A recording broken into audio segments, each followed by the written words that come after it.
Hello, everyone. Thank you for having us. This is very exciting. So excited to be here.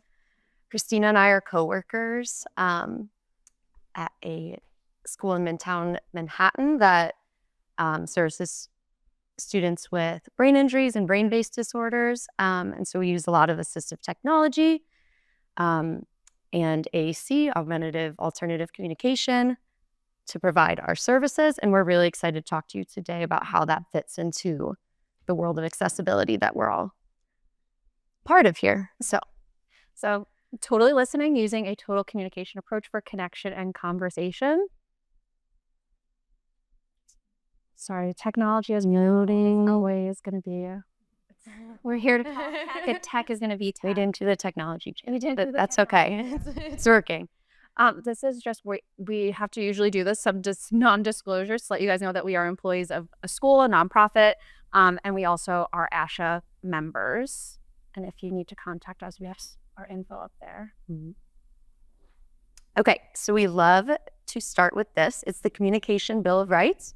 And as speech pathologists, it's our job and our role to make sure that everyone we work with has access to each of these things. And it's like our job to work with an individual and their support system to find out how, because something you'll see throughout this presentation is that it's very individualized, it's very unique. And we'll go a little bit into these, but something I think is important to keep in mind for us as members of this community is that these are just helpful tools for if you are encountering someone who's not speaking or who uses an AAC device or may not conversate in the ways that we are used to or familiar with. It's really helpful to keep all of these in mind, to stay open-minded about this. I personally love the right to be given real choices. So even if someone's communication is at a level where one of the main skills they're working on or that they can do is making a choice, then that's where we're going to be focusing on our attention. But so to be given real choices and ways to direct their own care, to be spoken with and not about. So even if someone is not verbally speaking and partaking in a conversation, that they are still there and they're still part of that group. To be treated with respect and dignity. Where is to say no? Oh no, that's an important one. That's the biggest one, but that is a really important thing too that we try to keep in mind of, again, to say no and to refuse. There we go. Kind of doing that. That is arguably just as important as being able to choose something, being able to say what you do not want. So we like to start here to kind of these may be things that as people who are without a communication disorder, we may take some of these for granted sometimes, or they're just not things that would come to mind if we weren't given the chance to think about it. Another thing as speech language pathologists that we focus on is the language part of communication.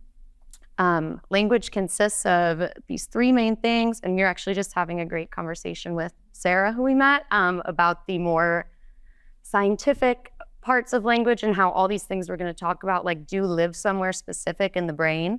But we won't get into that today. That could be another one. But so again, when we're talking about communication, we're thinking about receptive language, which is someone's understanding. There's cognition involved in that. It's your attention, how you can categorize things, how you're understanding what's happening around you. Literacy skills fall here too. Expressive, and again, receptive is something that starts immediately from birth, no matter how you're presenting, what diagnoses you have, how you are interpreting the information of the world around you is all part of receptive language. Expressive language is then being able to respond to the world around you. And this is has a variety of functions, asking for something, advocating for something, asking questions, commenting, saying no. All of those language functions that I just described are part of expressive language. And then there's pragmatics, which is social language. So that is kind of how these two are interacting with each other when you're in a real-time interaction with something else. There's timing involved there. There's the connection aspect. And so all three of these parts of language are what we're going to kind of dive into and are just really important if you're interacting with someone who has communication needs. Does this make the circle come up? Okay. So Christina's gonna get more into access methods, which kind of comes into our whole accessibility of how are we making those things I just outlined for you accessible to individuals who need that. And something that we can do is just like as allies or as members who are interacting with people who may have communication needs is just living in that, like how someone is experiencing and understanding our language. So we want to really focus on that. That's something we can bring to the table of being like, I'm going to provide you rich language input. I'm going to try to match where you are and give wait time and just be bringing those skills to make sure you have access to all those rights we outlined on the first slide. So this is where speech language pathologists, and even just as allies or anybody that's interacting with someone that may be minimally speaking or non-speaking, you are starting to think, well, what are their interests? What are things that I can bring up as topics? Because again, language can be conveyed and expressed in so many different ways. It might not always be word mouthed. It could be through your body language. So how are they engaging? How are they participating? We see it with babies. Babies don't come out right away knowing when I cry, I want that bottle. First off, the mom is probably like, oh no, when was the last time that their diaper changed? Do I need to get the bottle? They bring everything with them because they're like, I don't know yet. Because that's that receptive thing of, I know I need something, but what is it? What's this expression piece that I'm giving out? It takes a lot of scaffolding and building up to build that understanding of, oh, when I do this, I'm going to get that. And if you don't use words by mouth, there's still ways that you are conveying these things and participating. It's just maybe paying closer attention and observing a bit more. How are they communicating? Is it through smiling? Is it through looking? Is it turning or directing their body towards their communication partner? Motor skills, that's really big for a lot of individuals. Motoric function, if it's minimally impacted or maximally impacted, we have to consider what does it look like, because that's going to be a part of your access to communication. Is there vision going on? Is there a visual diagnosis? Is there impairment? Is CVI, cerebral visual impairment or cortical visual impairment? A lot of things in the AAC realm and disability realm, as we know, goes through rebranding sometimes. So CVI is one of those. So you'll see CVI, but it just means cortical visual impairment, or cerebral visual impairment, meaning how they are processing the images in the world around them. That's really big for access to communication. If I'm showing you a line drawing of something and I can't focus in and see what that is, that picture drawing is not going to help you to understand what is that word, what is that phrase. So really important to have this background information. What is their hearing status? Do we need to have interpretation? Is there ASL that needs to come into play? Again, devices have voice output, but if we can't hear it, then we have to stop and think, what else can I do and supplement and provide? And then what sensory pathway is the strongest? Again, what am I going to help to build in to get access for communication? And these are just things we, again, have to take consideration of. We like to call it our AAC toolbox, so augmentative alternative communication toolbox. We are looking at their current level of communicative function. Like Molly said, there's so many different communication functions. You're now probably in your heads too, like, okay, yeah, I know I reject, I negate. You're going to start to realize there's a lot of functions that we do in our everyday lives that we want to make sure that we can also provide for these individuals, but also starting at what do they have consistently right now that I can, again, build upon and keep showing them access to. Motor skills, do we have a finger isolation? Can their eyes track? Do they have maybe some big arm movements for switch scanning? Vision, auditory skills, and then big thing is presuming potential. You hear this phrase a lot in AAC, is presuming potential or presuming competence.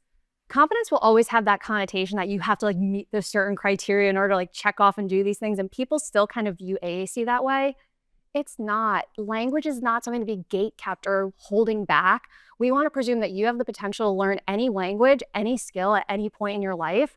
So always just have it in the back of your head when you are interacting with someone is we all have the potential to do something new every day, and communication is something we should all presume to do every day. What we do within our AAC toolbox with all those considerations now all written out, talked about with our team members, We do what's called feature matching because, again, there's so many systems out there and we want to make sure we find the right system for that individual. You do not want to just put something in front of them and be like, okay, here you go. Tell me what you want. Tell me what you want to do. It doesn't work like that. We all know how we grew up. If we're using our words by mouth, we didn't just figure out the name of Barney and Elmo. It took a lot of practice, and we've had ways to, again, piece it together. It's the same for our students with their AAC systems. We want to make sure that it reflects their cultural identity, their racial identity, and then what functions and how they like to communicate.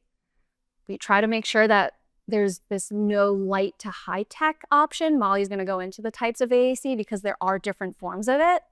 And we really try to drive home, don't let your inventory limit what you expose your individual to. A lot of schools, we work in a school, so we live and breathe it every day.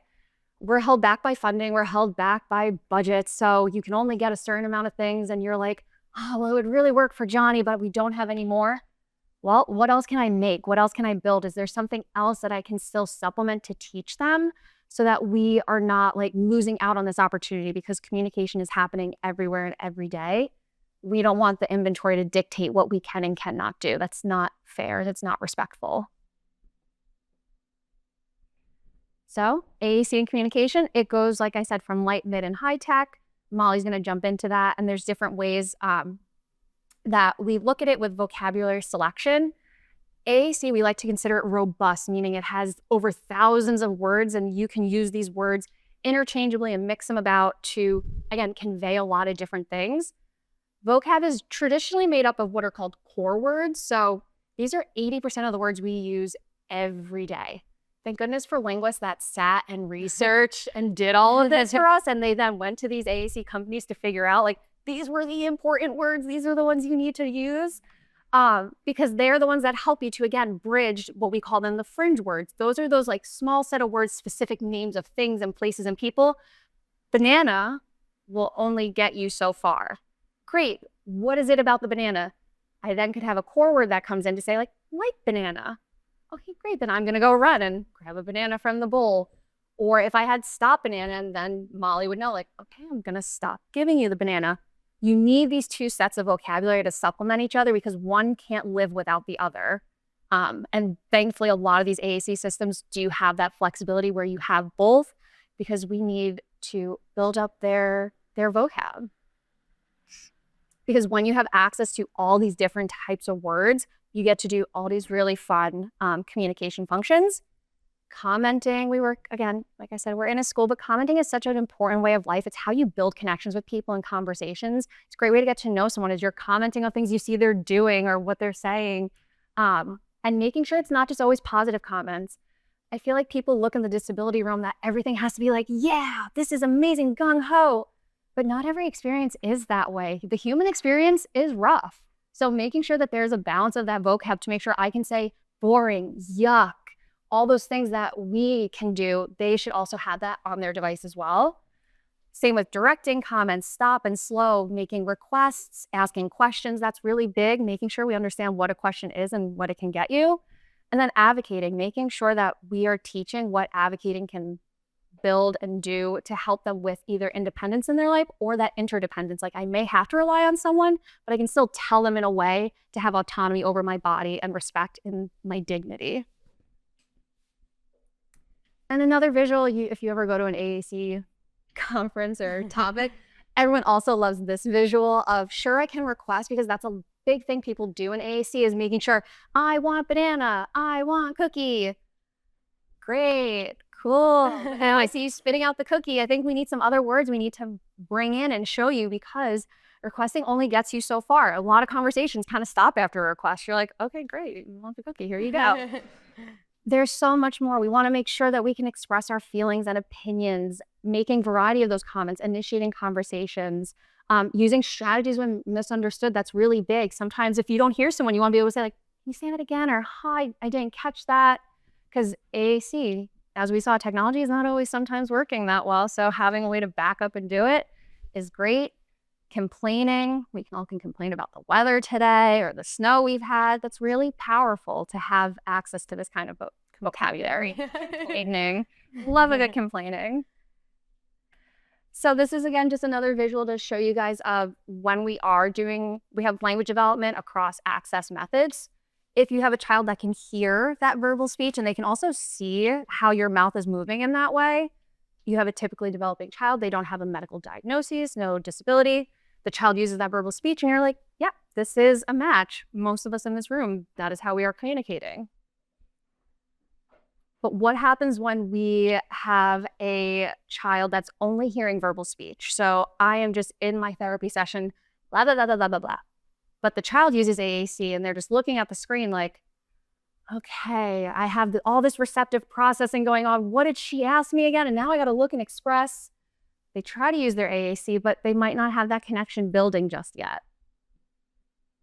But what if I am also talking out loud and I'm using their AAC device to find a couple words I'm going to pair together? That child is using their AAC. Then we have this match that's happening. It's this beautiful connection. That's how we learn to talk, is having that connection with a parent or a caregiver. Same has to happen with AACs, as they go through development as well to pair all these things together. Mm-hmm. And going off of that last slide, there's Jane Corson in SLP has a great quote, or like she kind of did the math, and like I believe newborns are exposed to something like 80, I'm not even going to say a number because I'll butcher it, but a really big number of hours of hearing the type of language, the type of speech that they will then be communicating in before they ever even say their first word. And she broke down that number of hours for a student. If they get speech 20 minutes a week, 30 minutes a week, it would take 84 years for that child to get the same amount of input before that it takes like an infant, a typically developing infant, to produce their first word. So what we were talking about in terms of receptive into expressive, someone who's using AAC needs so much more repeated exposure to that receptive, to the type of communication we're then expecting, hoping, trying to teach them to communicate in. So just that is a good thing to keep in mind. And back to the language functions as well in terms of complaining. I work with a lot of like high school age, transition age students, and there's a great like slang page on one of the AAC devices. And I swear some of them, like, there's nothing they want to say all day until they can be like 6, 7. Like that's all. That's like, and it isn't, but it's such a social thing. And if it's not a fun or exciting thing to say, or something that gives you something, gives that connection, gives that fulfillment, shows your personality, then like that's such a big part of our job. All these types of AAC we're showing you, it's our job to make that a match to them and make that meaningful to them and something that they would want to communicate. So the types here, and on the slide, we have some examples of a light tech communication flipbook, which is just pages with categories, picture symbols, which are just individual symbols on a ring, tangible symbols, which are on a like kind of cardboard backing. There's real objects placed on them. These would be for individuals or students with visual impairments. So if they're not seeing a symbol, they need to be feeling it, or feeling a real object to be making that connection. And also communication boards where they're kind of all laid out so someone could point to or move there. So light tech just means that there's no technology involved. It is paper, it is objects. Yeah, it's wobbly, you can throw it around. And something that we work really hard to do is to make sure that everyone has some form of light tech around them, because light tech is not just for the AAC user, but it can also be really good cues for people who are working with them of like, we'll sometimes make light tech symbols that say like, clear my space for me or something. And it's like something maybe the student chose to say or that's important to them, that's always there to kind of cue people around them to something that's important to them if they don't have the way to always access it. Light tech's really important too. We have a pool at our school, or like if it's just something that can't be exposed to technology, or the elements all the time. It's great. It's durable. It can withstand things, and it can be on the go. No one type of AAC is better than the other. We also want to preface, they all serve a really beautiful function, and they all need to be kind of married together, because one cannot be without the other. Your light tech will also probably be mimicking your high tech, or have individual symbols or things to help you experience the world around you while you're learning a lot of new vocab. We all learn new vocab every day by reading a book. Same happens for our AAC users in that receptive and building and understanding. Light tech is really powerful for that aspect. Absolutely. Oh yeah, and there's great resources online that like all the companies that make symbols or make high-tech AAC will often have things free to print out. So it's just a good thing to know for any families you may know. Mid-tech is kind of the next section. It's things that are battery powered and they allow for voice recording. So there's some examples on the screen here of something called a step-by-step that has a button that you press and it has voice output, and you can record like repeated messages that cycle through. So you press one thing and it says, hello. Someone responds, oh, hey. And you're like, how's it going? So you can cycle messages, or you can, what we do with our students all the time is like pre-make up a social situation or a joke they want to tell or a question they want to ask, and then they have access to that in that moment. But these are all on the screen, different types of voice output. So again, if you're someone who needs that auditory feedback to learn or to express, that having access to these is really important. And one of these down here called the TechScan 8. You'll see we put some tangible symbols on it. So you're seeing what Christina was pointing to, that we kind of like are marrying some of these different types of AC in ways that work for them to go together. And then high tech is any communication that is battery powered. We call them like dynamic display. It's a computer. It is a computer, it's a tablet, like that's what it is. And so many different companies make many different types of tablets. The ones we're familiar with, like iPhones, iPads, and Samsung things, can have these AC communication software apps on it. So that process is kind of in-depth and interesting to navigate. But the real thing that is important to express to you is what we try to do in assessing all of these and really choosing the right match for that student. It needs to, like everything Christina said, be a match for everything about them, and also meet them where they're at language-wise and give them room to grow. So it is a very, very thoughtful process. And that's what I'd say about it. Yeah. Okay, so let's say you now are encountering an individual that is using an AAC device, or even if they don't, it's just they are learning their system, don't even have a system in front of them. There's this term we use, it's called modeling. So modeling language. Sounds kind of like what it is. When you're modeling, you got to show off something. Same with AAC devices. You have to show off and teach this vocabulary, because again, if you don't teach it, you will never learn it. How we go about teaching this vocabulary is, again, through very meaningful experiences, through their interests, their preferences, and doing this thing we call verbal referencing. So I see you're smiling. I think you like that. I would then pause what I'm doing, bring maybe the AAC device closer or the symbol closer, and then just model touching it, giving them a moment. If they, again, even if they're not looking, but they're taking it in somehow, we're not making the individual repeat exactly what I said. That is how language is learned, is just hearing it over and over again. But when you have to add this layer of AAC where there's picture symbols or there's voice output, you have to be a little bit more intentional. And even the phrases you're using have to be a little bit shorter, because you want to make sure you're catching these like key words of like or not and go and maybe like Elmo or the banana. But you do a lot of this verbal referencing to, again, tie and pair in what I'm seeing, like what you're showing me can be represented in this tangible way that you could in turn then use down the line to, again, generalize it and communicate it back in different scenarios with different communication partners.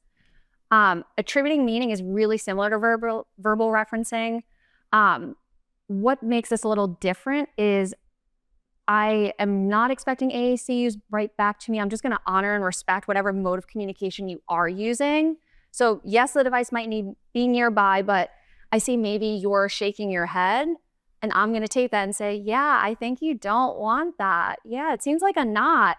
And then keep moving on. Not being like, okay, yeah, tell me not. Tell me go. That would probably annoy a lot of people. I'm sure we all remember when we had to learn to use the keyboards and the teachers were like, do it again. You're like, my fingers. That's not going to be fun for learning an AAC system. There's still kids or there's still individuals at the end of the day that know that there's this gap in how they can express themselves. So if you turn this into this hard task of like, okay, now it's a game of Clue and a game of puzzle, like go find this, it's going to make it, again, harder to want to learn and then use this system. So by just accepting and acknowledging how they're communicating back to you is really powerful. So then you could come in and model and let them communicate how they want to. And what modeling encompasses is, like I said, short phrases, but you're picking maybe one or two, again, meeting them where they're at, but also showing some growth. So if you're starting with just one word of modeling, that's great. You're gonna, that smile, I'm gonna pair it with life, because when we do like something, we smile a lot or we shake our head. We know that's generally a conventional thing for no, or turning our head away. Oh, sorry. Ooh. That might be a great way to model the word like stop. If you're starting to see they're picking up on using these one words, you might then bump up to two. Stop, go, stop, like, things like that, while using their AAC system. That can incorporate modeling without expectation. So again, this is truly, again, that no response. Like, I am just showing you what's happening in this moment, that it's a tangible thing you can access, but you do not have to repeat it. You also don't even have to respond back to me. You don't have to confirm like, yeah, I liked it, or like, let's keep going. You want to keep this interaction moving and grooving. Kids and adults too, we get bored pretty easily if the conversation gets stagnant. So model without that expectation and just know that they are taking it in, they're little sponges and absorbing it, because this helps us to give them access. Like I said, some of these systems have over 10,000 words and have a lot of navigation to it. It's like taking your brain in a file folder and being like, what do I know about the topic of weather? What do I know about the topic of food? That's what happens in these AAC systems, is you're navigating through these folders and you're like, okay, how am I doing this? But that's where that model, that expectation happens. I'm going to your categories page. I'm going to food. We're talking about tacos today. And then we move on. But they're getting this exposure of like, oh, if I go to that page and that one, I'm going to find these really cool words. Because if the system is also not left in front of them, it's only those 20 minutes and they don't have times themselves to just babble and explore on it, it's going to be harder to teach all these words that we have access to. And keeping it natural. And keeping like it natural. Christina is saying is like, if someone is always like, just because this is going to be their language system or mode of communication doesn't mean they need to be tested on it. Like, we are trying to assess like what is being understood, where they're at. But like someone, if their only access to communication is something they're being constantly tested on, that is just not, that does not support their right to communication. So how many of us remember calculus right now? Like, no, we got tested on it and we're like, you're out of my brain, because it wasn't meaningful at the time. We want to make sure, like Molly said, like these things are meaningful to who they are and that it's vocab they would want to share back with us. And modeling helps with, like I said, minimizing this motor demand. Like, I can just show you where things are so you can maybe look where you're hearing and taking it in and just like compacting it all together without trying to figure it out, because everybody's motor system changes daily, especially for our kids with their medical diagnoses. It's one way for us to still give them that exposure without, again, making them repeat it or do it themselves. And a big thing is expect pausing. You're gonna see some videos. Pausing is our best friend. Pausing looks different for every individual and everybody and different every day. Pausing, again, allows that processing to happen, because receptively, you're like, what am I supposed to be comprehending from this? Do I have to be navigating? What's this topic and what do I already know about this topic? To then go into that expressive piece where you're like, hey, here's what I want to say about this. But if your communication partner's coming at you, all right, where are you gonna go? What you gonna say? What are we gonna do? What are we saying now? Well, I just lost my train of thought. Thanks so much. Pausing allows, again, to just take a breath, take it in, and then see what you may or may not even want to say. That's attributing meaning to, you might even not want to say something back, and that's a-okay. That's totally fine. But modeling is a really powerful thing for individuals using AAC systems. And a big thing with, like I said, they do have over 10,000 words, but you might not have that one specific word. Like if that phrase 6-7 is not on there, or again, there's so many like different cartoons that come out, and Bluey was not readily available months ago, but now Bluey is available on cartoon pages. you can think about, again, I know I have these core words that are these flexible things I can use. They make up 80% of what I can say. How can I maybe tie that into, I don't have the word available, but I can make it work, and then teach how flexible language can be. So this example here on the slide is I'm thirsty. Again, that might not be a phrase on your home page because, again, it's maybe in a topic page, or it's not something you're communicating every single day and you don't want to take up real estate for other words. You might, though, have core words, drink and like, go, want, and more. And if that individual is then looking at their water bottle or their drink, you can, again, attribute meaning and pair. Like, I see you're looking at your water. I think you might be thirsty. Let's drink. Oh, I see we really like that. Or if they have that fringe word, cup and water, you can, again, model those two things together. Like, oh yeah, I see you have your cup of water here. Let's have more. We know sometimes the systems can be limiting, but there are different ways that you can still access and teach and model the language that is available on their systems. It's the beauty of it. Okay, so we are going to talk about these healthy habits with AAC that we can all do, whether you're an SLP or anyone who's interacting with someone who is non-speaking or uses AAC. And then we're going to show you some videos to be able to kind of see these healthy habits in action. Thoughtful pause up on the slide here is what Christina was just going into. I think we do experience this in our day-to-day lives. You know, some people, you're like, this is just always a one-sided conversation. Like, I guess I will just listen. That when we're trying to teach someone language or give them the space to be heard, that pausing is something to really be mindful of. We want to be expressing our interest with our body language, like I feel like you all are now, which is so kind. But like, you're facing the person, you're like, you're providing the input for them that, like, whatever you say, like, I really do want to hear it. And I am in on this interaction. I'm ready for this back and forth. We also like to observe and comment. Christina gave a bunch of great examples there of, like, we're trying to show them that this system we're hoping for them to learn, we're going to teach them how to learn, can be used for so many different things throughout their day. And there's always something to say about what's happening if they choose to say it. And modeling without expectation, which Christina went in depth to as well. So these healthy habits are things we can all do. Anyone we know who uses AAC, and they are part of what makes that, what we are saying could take 84 years, could take way less time if they're getting a lot of input and really, really quality input. So I'm going to show you some, these things I just went over. So this is going to be a video of my student, Dan. He is a 2-switch scanner. So on his tray in front of him, you can't see the switches, but you see there's 2 little black things kind of sticking up. He uses his right hand to pick or confirm choices. And then the switch that would be on his left hand is the one that will move through choices or say, no way, Jose. And he was practicing telling a joke. And this is just to highlight thoughtful pausing. So to move this so you guys can hear it.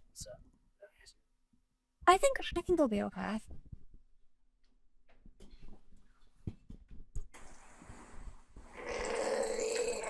Coming to you live behind the scenes, Dan practicing for the middle school talent show. Yeah. He's got his mover switch moving through the groups of jokes. He's got his picker ready to tell something funny. Here we go.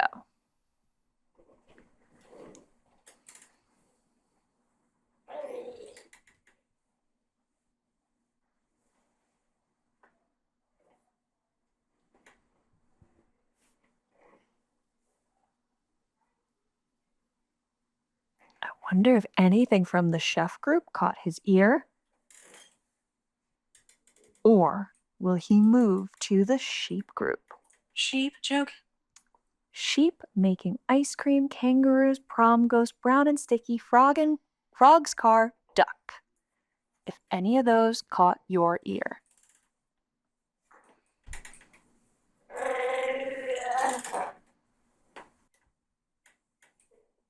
Oh, we got an oh yeah. Oh yeah. All right. I'll help you because I hear your voice, so I will help too. Okay. So in this video, it kind of highlighted a lot of the big things we've been driving home tonight. But as you saw, it was taking him quite a bit to get his motor system prepared and ready to access his switches. So after I gave him like the lowdown of like, here are your choices, here's what's happening, because we were sending this to his mom. He loves his mom. I then just stayed really quiet. But I noticed he was moving his body, and I couldn't figure out as his partner. I'm like, I wonder if he's going to move. So that's why I threw out that statement of like, I wonder what you're going to say, to allow him to just like remind himself, oh yeah, I still have this task at hand I'm doing. And what is my motor, like checking in on his own motor system. And also then like observing and commenting. He uses his voice to say, oh yeah, a lot, even if it's like really gurgling and congested. I noticed he kept saying, oh yeah, so I jumped in to help him. And I was respecting and I'm a tribute, meaning like, I hear you saying, oh yeah, but your arm is also getting kind of stuck. So instead of us being stuck and suspended in this interaction, let me help you get there. And for Dan, it takes about like 10 to 15 seconds of just me being quiet. And it's hard, but it really does the trick for him to, again, coordinate all that stuff that he's telling his brain. I have to pick a joke. I'm in this group. Do I want something from this group? Okay, now I got to tell my arms to move. And because he's using both of his arms to move through choices and pick a choice, that's why just me being quiet helps him to just get what he needs in there and being a good partner in that sense. Okay, here's another video of Dan. More Dan. More Dan. This is him again scanning on an iPad. I forgot to mention that he is scanning on an iPad. So you might hear this little synthesized voice of, this one will be a lot of synthesized voicing. Again, him just working on how to scan through the device and me sitting back and letting him explore and that exposure to it. But I do have to jump in with some observations and comments for him. And this is, you can see a little bit of a better setup of his switches on his tray. So there's a little blue button by his right hand. That is, again, the picker. So when he hears the thing he wants, he has to tap that switch. And then that green button right there is going to be his mover. So let me kick off Dan Scans Day 1, Part 1. So when you keep your hand on there, you can't hear. So you might have to pick your hand up. There you go. Just for popcorn. So holding our hands down. Look what's happening. We're not catching where we're going. So how about we reset our hands? Read out. Beautiful. All right. You found yourself in the main menu Home Plus group where it does Home Plus, read out. Oh, let me pause there. So I got another example of, he was so excited. There was no demand. I was just like, whatever you want to say, whatever group you want to go into, whatever category, this is your day, your time. Let's shine. And his motor system went a little out of control, and I had to observe and comment like, you're moving so fast. You can't even hear where you're going to be going. And it didn't even call out, but he was going, I don't know if you guys could see it in the video because the screen's so small, but it was popping between a page at least like 10 times. So then I have to jump in to just say, if we reset our hands, pause, and start again, is a really powerful tool for him. But he still needed that time to learn, like, yeah, I will not always have an individual, a partner sitting with me to say, you're stuck. You got to do something to get out of this. Because again, we're not mind readers. I don't know what he wanted to say. I don't know where he wanted to go. Like I said, we were just, Dan, you do what you want to do. So that's where those I wonder statements or like I think statements are pretty powerful. We can't tell what an individual is thinking in their mind or what they're going to want to say. So just allowing that idea to kick off, like, I wonder if you want to go here. Just proposes an idea. It's not going to be the one we go to. Can give them that flexibility to go and do what they want to say. Yeah, we're going to skip over these ones. Sorry, Dan. Because we want to just close out with this really important message. Yeah. So again, we want to just be putting interaction at the center. And I think that is it's really meaningful to us. And I think it's a really cool thing to be here and be thinking about how that interaction, that connection fits into this space of accessibility that everyone here is passionate about. And should we play that? Or do we have time? Okay. It's very really, short. really So on here, this is a student, Melvin. He is deaf. And so he has on his device videos of ASL that appear on the screen. And again, we're just trying to give you a good sense of how we're individualizing these to meet their needs while always putting interaction at the center. I'll ask him, do you want to do it again? I see Bridget, his teacher, on his device, and I see her over there. And he's taking my hand to activate Bridget. It's her sign name. And so he gets to call her over. Bridget. And then I'm telling him, it's Bridget, they're the same. You have her here, she's over there. This, when you say this, it will get her attention. So that's what's at the center of all this. Like, that's the most meaningful thing we can do, is give someone the chance to get someone's attention or call out to a meaningful person. And that's it. Thank you.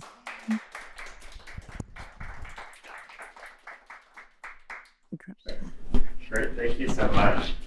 So many questions. I just have a quick one to start with.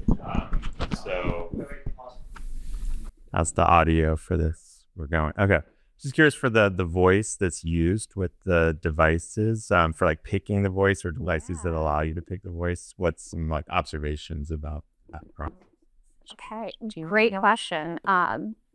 Thankfully, a lot of the big companies and big vendors, so they used to all like, there's one voice company essentially that like makes like boy, girl, teen, boy, girl, teen, and adult female, adult male. We've all seen on like the Microsoft ones.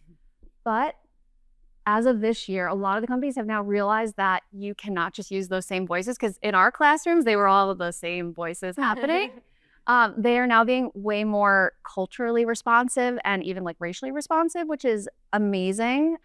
Because if you had, I think his name is Josh, teen Josh, trying to speak Spanish, it sounded very disrespectful. Now, kind of the voice that when you toggle into that language, it then sounds like a peer. And it's really amazing. So we do chat with the students to like give them that exposure. You can then also, within that voice that's picked, you can change the range, the intonation, sound really fast or sound really slow. Like a Valley girl, some of our those, even though they're from New York, they're loving the share playlist slides. So you are able to customize even like ones that are pre-provided. And you can also record your voices too. You can record voices, and we do have like the students pick if that's appropriate, or definitely just like expose them to the different options. And I think there is even one program now that you can like add an emotion to your expressor, and you can kind of like build your sentence and then choose like, say this in a really angry way. And it's like, so there's a lot being done to give them access to those like parts of communication that aren't available for just a straight synthesized computer voice. Questions in the room? Go here. Your hand first. I have a 2-year-old, and I have plenty of Bluey books that can probably be great AAC tools. Just saying. But you started hinting about it with Tom's question, but what are some of the other cultural impacts that have to be taken into account when doing this type of therapy? And also, related to that, how does it work with bilingual, where do you want to just focus on one language first or do both at the same time? How's all that? That's a good question. I think like the most important thing before starting anything that you're getting into is working closely with the families to get a sense. I mean, obviously understanding like what language is spoken at home, and just like how can our main goal is to be giving them communication with the people who are with them the most, their like familial ecosystem, and giving them communication access in the world and for meeting new people. And so we really follow the parents' lead. We have like a lot of students whose family speaks Spanish, and they're like at school, we want them to be doing English and Spanish. Like, we're speaking Spanish at home, but we want to keep exposing them to English. So we have a lot of there's programs where you can toggle between the languages, and then all the words are in the same location. So it's like a great teaching tool as well. And then there is some complications with like grammatically of like, it's not always a smooth thing, but we even have one SLP at school who's like working on kind of creating an Arabic like page set for one of them. And even as much as the companies try their best to reach out to those communities, because we know there's different dialects even within so many languages, if you don't have someone to help them transcribe or build this, it's pretty tough. So they do their best to make like generic versions, but then you'll get the one student. So you sometimes are kind of scaffolding and building something kind of from scratch, which it's tedious, but that's the payoff, is they're communicating with their family. And I think even as Molly was saying, like we do both languages at the same time at school. We actually have so many kids that they independently are toggling between them. So then you're sitting there like, I don't know Spanish, but I can look over, and then you see it again, because there's like a lot of line drawing and picture drawings. Those help you to understand, is like the picture gives you a clue. So you're like, wait, I remember in actions, that's where give is. yeah. Okay, and you're like also kind of learning the language with them, but we don't restrict their access to the other language at school. We want them being able to talk. We're like, that's great receptive skill right there. You give them credit. You're like, they navigate independently between the two languages. And code switching between like when they know someone speaks Spanish. I have a student who's like, go to my Spanish page, that's like chat here. It shows just how much learning they really do take in just by this using their AAC device. Yeah, and I think like following the parents' lead, the family's lead, is the biggest thing we can do as people who like may or may not like know or understand their cultural racial identity. Is like we're trying to provide a service that works for this family. And we would never recommend a system that didn't come in their language. Yeah. So that would be step one. That like checking off like out. language first, because we do want to be super respectful of that. And that was perfectly in sync with our YouTube question. It was the exact same question. So great synchronicity online. All right, Jose?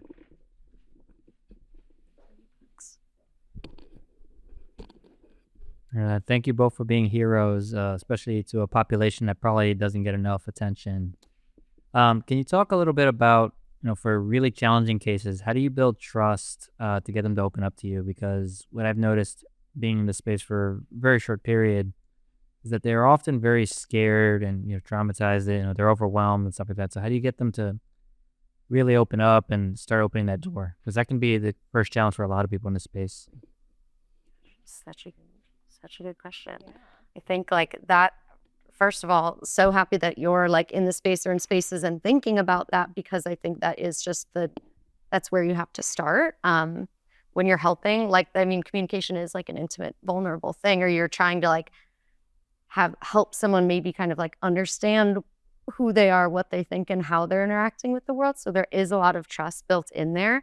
And I'd say the fastest thing that comes to mind is just like following their lead of like, I'm going to expose you to so many different things, but I'm going to like go down any lane that you are expressing any interest in. But if there are days too where you just need a quiet place to sit for an hour and have absolutely nothing happen, then that is always like working towards that goal of establishing trust, which is needed to work on communication. So just like completely following a student and individuals, following their lead, like without doing that, we can't be supporting their communication. So yeah. And like Molly said, just like tee off of it is like, and going back to like the last slide, like putting that the student at the center, or the individual at the center of it, and being respectful and following, like, if you can, again, body language is a form of communication. It's unaided. It's what I can use immediately to get out and show you how I'm feeling in this moment.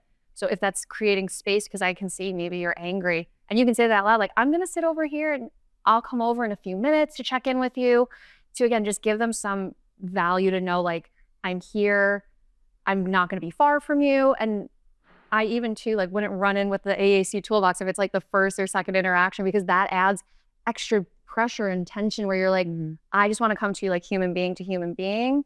But I'll still verbal reference and I'll attribute meaning to call out what I'm seeing in this moment. And hopefully too, bring in like your preferences and things you like to show that I'm here. I'll get down and dirty with you. I'll do whatever you want to do.